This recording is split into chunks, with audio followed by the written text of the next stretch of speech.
Hi, my name is John Baumgart. The subject of this video is an analysis of the movie Paper Chase, and specifically the ending of the movie. So I hope you enjoy today's video.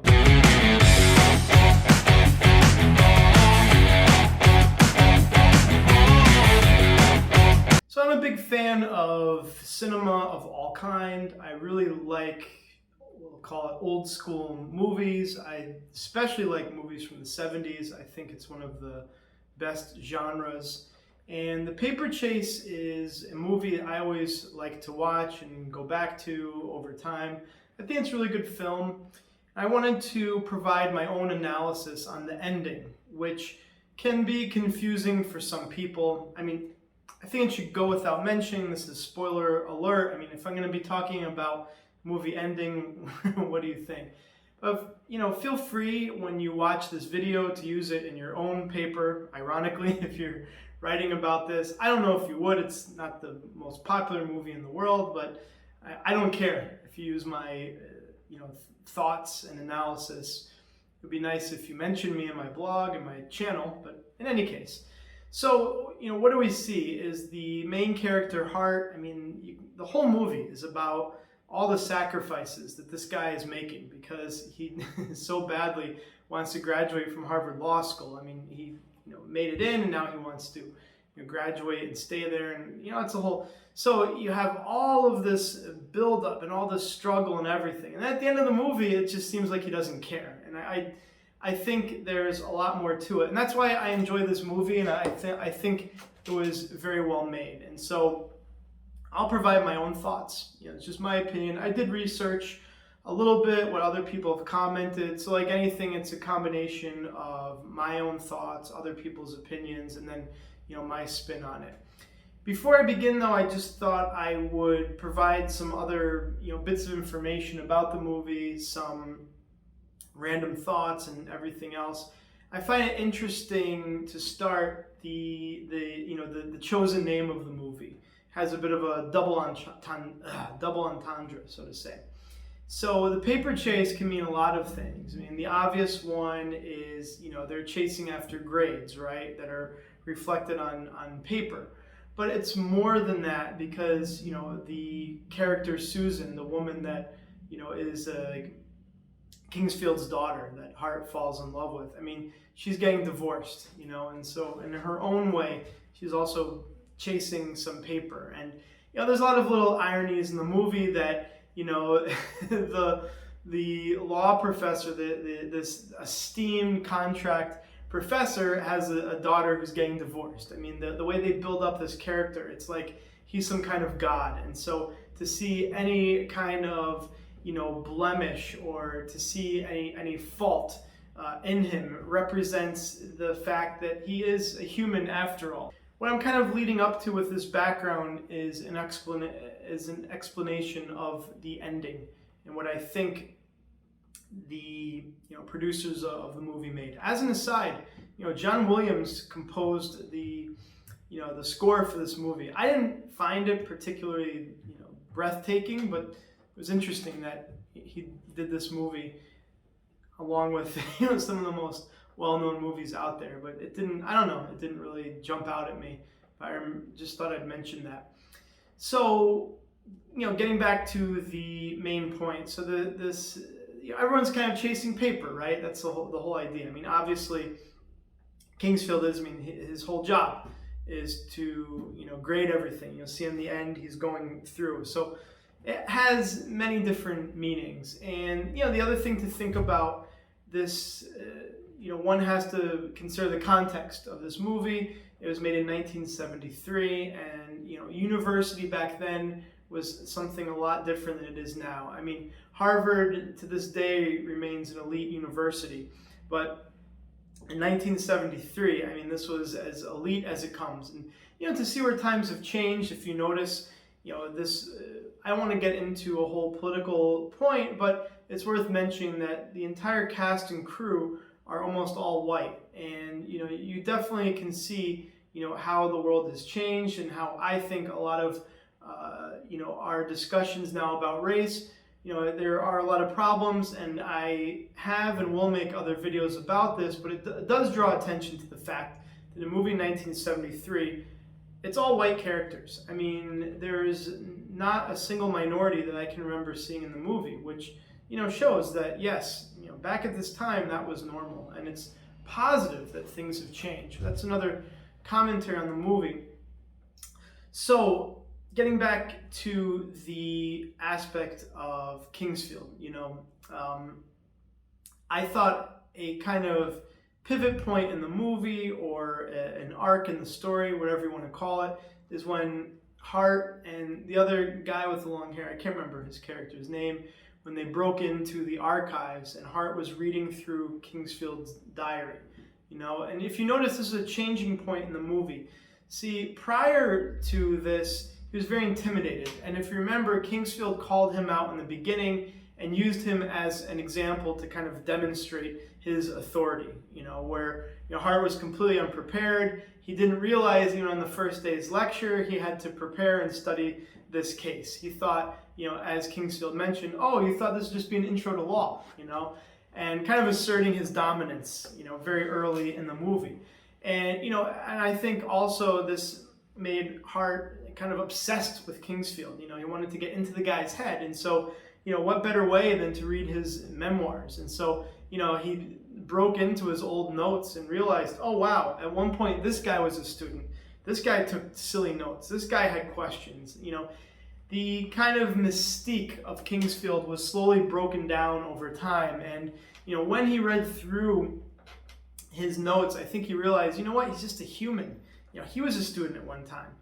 He had his own flaws. And so you'll notice that later on in the movie, when Kingsfield calls on Hart and, for personal reasons, whatever, Hart, kind of doesn't have the answer and everything, and he calls him up and he says, here's a dime, because back then that's how much, a phone call cost. There weren't cell phones or anything. He said, you can make a phone call or whatever, and then he gets mad and he calls him, an SOB. And he says, that's the best thing you've said all day. And so you can see that Kingsfield actually respected his goal, and that was an interesting point, that, it also led to his humanity, that he knows, it's very interesting that Kingsfield knows that he's being a jerk, that he's dictating, that he's being tough. But that's what you need. I mean, if you want to be the best lawyer, and remember, in the beginning of the movie, when they talk about these are who could lead the country, these are going to be lawyers at top banks, at top firms at the time. So of course he has to set a high standard. But this is in this quote where he says, yes, I'm an SOB, he's saying, look, it's all kind of a game, right? And so that other aspect of his character is revealed. There's some other interesting scenes where, what makes a nice story is this whole dichotomy where, he's dating the professor's daughter, and they walk by each other, and obviously he can't say hi to her, and so there's a lot of interesting parts to the movie as well, all these different, plays on things, when he finds out when she is his daughter, and all the, I don't think those are related to my answer as to, about the movie ending, but I'm kind of building up to it. So I thought the other part that kind of can help you understand the ending is, if you remember in the elevator, when finally, it's the last exam, and, he says, I wanted to thank you for your class, and Kingsfield's like, who are you again? Ah, okay. And this scene is also very interesting, because remember, in the beginning of the movie, there's, I don't know how many students that Kingsfield has to remember, and so he has these little photos of them with their name, and he you don't think by the end of the semester he knows a student, and that's an open-ended question. Did he actually know who Hart was and was just playing, or did he not remember? And I think there's good answers on either side. I think you can say, oh, come on, he has to know that he's a star student by now. He calls on him. If this guy is a contract law professor, I mean, shouldn't he have a lot of information in his head? And shouldn't he by now know the law cold? that he can't remember, let's say, even if it is 200 names, he can't remember all those names. So you have that argument that you're telling me he doesn't know a student by the end of the semester, or, you know what?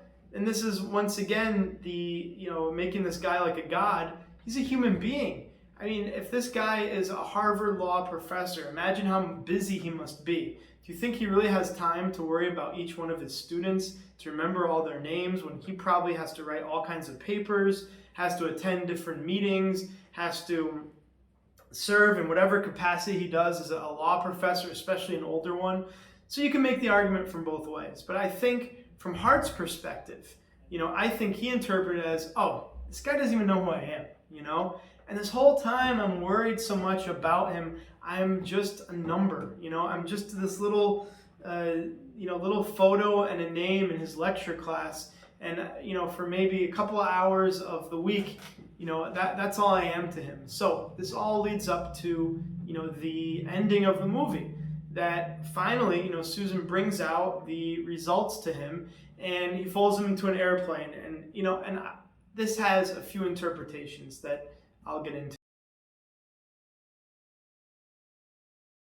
So the first interpretation is that after Hart took the exam, he basically just said, you know what, that's it. I have given so much. If you remember that scene where he stayed up all night and he, sacrificed a weekend with Susan to provide some research, and then Kingsfield said, I don't need any more, you're too slow, or whatever, get some sleep. I mean, he gave everything he had. If you remember, they're cramming, they have these group study sessions. Just watch the whole movie. That's what the movie is about, essentially, is how far these students are going just to get in. I mean, they get the hotel room.